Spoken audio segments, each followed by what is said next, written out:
کہ آپ علیہ السلام نے چت لیٹے ہوئے تھے اور اپنی دائیں ٹانگ اپنی بائیں ٹانگ کے اوپر یوں رکھی ہوئی تھی. اچھا، امام مسلم نے بڑی پیاری ترتیب لگائی ہے. یہ جو منع فرمانے والی حدیث ہے نا وہ پہلے لے کے آئے ہیں، اور پھر خود جو حضور کا عمل یہی والا تھا وہ حدیث بعد میں لے کے آئے ہیں، تاکہ ناسخ و منسوخ پتہ چل دے. دوسرا، یہ منسوخ اگر نہ بھی ہو نا، ایک اسپیسیفک کنڈیشن کے بارے میں ہے. وہ مسلم شریف میں یہ الفاظ ہیں اس حدیث کے اندر جس میں منع کیا گیا ہے. اس میں نبی علیہ السلام نے فرمایا کہ جو کوئی شخص ایک کپڑے میں لپٹا ہوا ہے نا تو وہ احتبا کی حالت میں نہ بیٹھے گوٹھ مار کے، یعنی دونوں گھٹنے کھڑے کر کے اور یوں اس کو گھٹنوں کو پکڑ لینا. تو ایک کپڑے میں اس کا ستر کھلنے کا اندیشہ ہے. اور نہ وہ اس حالت میں زمین پہ اس طرح لیٹے کہ وہ ایک ٹانگ پہ دوسری ٹانگ رکھے. اگر آپ نے کپڑے اس طرح کے پہنے ہوئے ہیں کہ جو ایک چادر میں آپ لپٹے ہوئے ہیں تو اس میں آپ جب یوں کریں گے تو آپ کی بے پردگی ہونے کے چانس ہیں. پینٹ میں یا ٹراؤزر میں یا شلوار میں اگر کوئی شخص یوں کرتا ہے تو اس کی بے پردگی کے چانس نہیں ہوں گے. تو یہ اسپیسیفکلی اس چیز کے بارے میں ہے. آپ دیکھیں اس لیول تک ڈیٹیل چیزیں بتائی گئی ہیں. سنن ابی داؤد میں حدیث ہے، نبی علیہ السلام نے فرمایا اگر تم میں سے کوئی کسی سایہ دار چیز کے نیچے بیٹھا ہے نا اور تھوڑی دیر بعد وہاں پہ دھوپ آ گئی ہے تو وہاں سے اٹھ جاؤ. آدھی دھوپ اور آدھے چھاؤں میں مت بیٹھو. سائنٹیفکلی بھی یہ چیز ظاہر ہے وہ ایک تھرمل ڈفرنس تو ٹیمپریچر کا کریٹ ہو جائے گا نا. یا مکمل دھوپ میں آگے بیٹھو یا مکمل چھاؤں میں بیٹھو، درمیان میں نہ بیٹھو. اسی طریقے سے ابو داؤد میں حدیث ہے کہ کوئی شخص کسی ایسی چھت کے اوپر نہ سوئے جس کے گرد پردے نہ لگے ہوئے ہوں. رات کو کوئی بندہ نیند میں اٹھے تو گر سکتا ہے. بعض لوگوں کو سوتے ہوئے چلنے کی بھی عادت ہوتی ہے. سوتے ہوئے چلنے کی عادت نہ بھی ہو، بعض اوقات ہمارے ساتھ عام حالت میں بھی ہوتا ہے کہ ہم جب صبح اٹھتے ہیں کئی بار پوری یعنی وہ بوٹ نہیں ہوا ہوتا دماغ، آپ کو اپنے گھر میں بھی نہیں پتہ چل رہا ہوتا میں کون سے کمرے میں آج سویا ہوا ہوں، تو کسی اور طرف چلا جاتا ہے.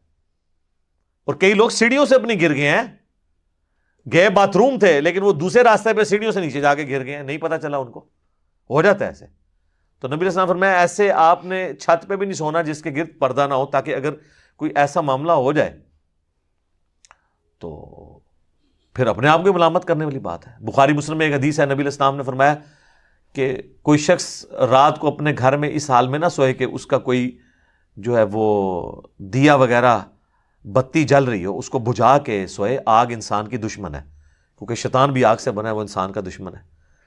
اور اسی حدیث میں موجود ہے کہ مدینہ شریف میں ایک گھر تھا جو رات کو یہ دیا جلاتے ہوئے سو گئے تو رات کے وقت چوہا آیا تو وہ بتی کو لے گیا اپنے ساتھ اور پورے گھر کو آگ لگ گئی.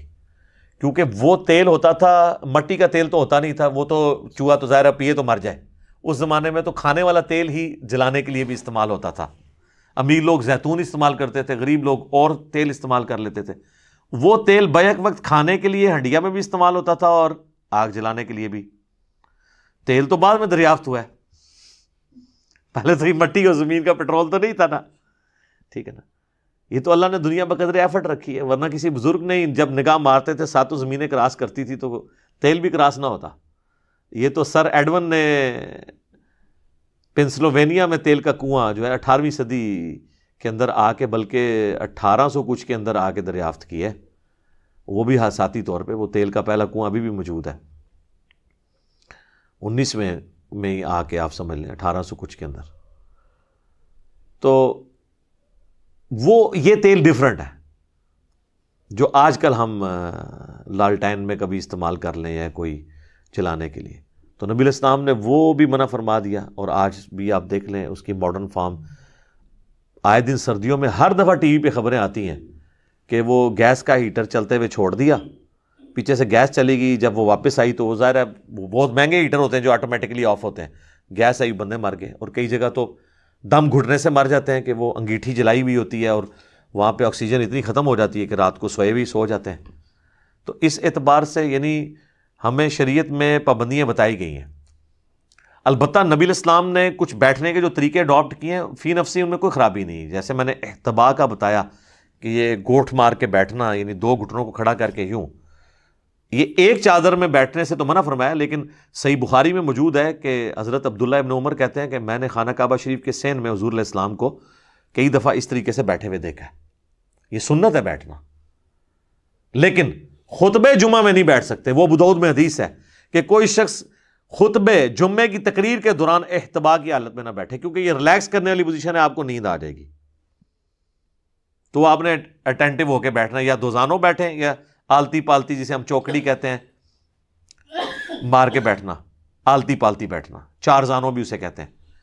وہ بھی حدیث ہے ابو داؤد کے اندر، ترمذی کے اندر، کہ نبی علیہ السلام فجر کے بعد مسجد میں ہی آلتی پالتی یعنی چار زانوں بیٹھتے تھے یہاں تک کہ سورج خوب بلند ہوتا، پھر آپ گھر واپس آتے۔ تو اس اعتبار سے بھی بیٹھنا سنت ہے، یہ تمام طریقے سنت ہے۔ بہرحال اس بات کی طرف واپس آئیں کہ پیٹ کے بل لیٹنا یہ گناہ بھی ہے، حرام بھی ہے، اور جہنمیوں کا طریقہ بھی ہے۔ یہ بات آپ نے جو سنی تھی وہ بالکل ٹھیک ہے، لہٰذا اس معاملے میں احتیاط کرنے کی ضرورت ہے۔ ٹھیک ہو گیا جی؟